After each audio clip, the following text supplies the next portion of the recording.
Senator, thank you so much for joining us. I know you're a very busy man here. That's my job.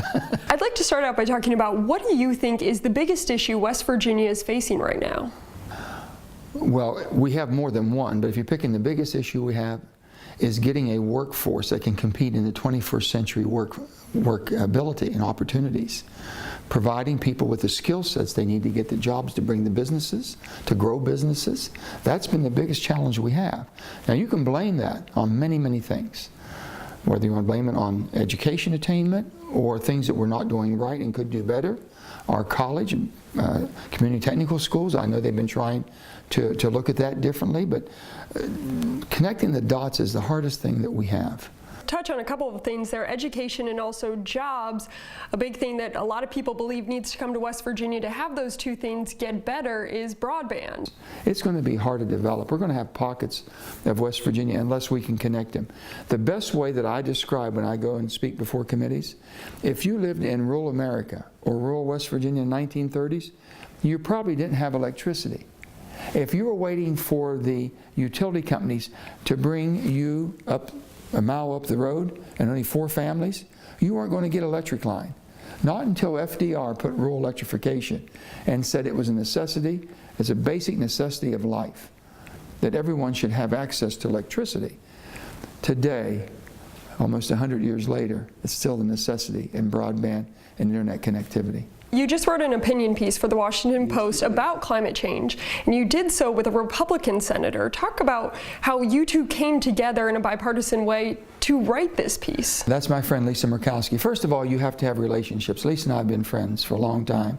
Her husband Vern and my wife Gail, we're all friends. We have dinner together. So we built that relationship, and we trust each other. We're not out trying to say, I got you and I did something because she's a Republican or she does something because I'm a Democrat. We do something because we think it'll help our country, and it'll help Alaska, and it'll help West Virginia.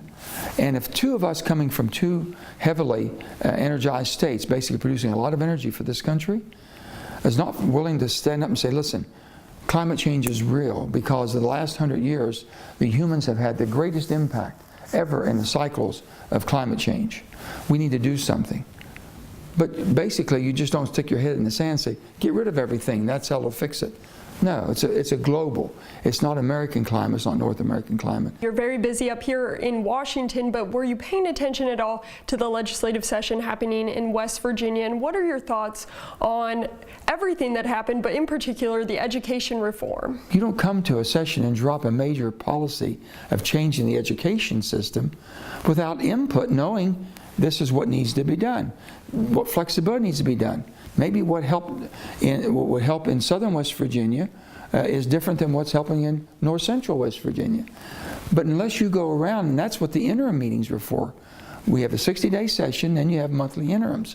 That was the whole purpose of gathering this information. So I think they put basically the cart well ahead of the horse. And maybe the horse can catch up, I hope. Well, Senator, thank you so much for your time. I came all the way to Washington, D.C. You know I have to ask you, is a run for governor in your future?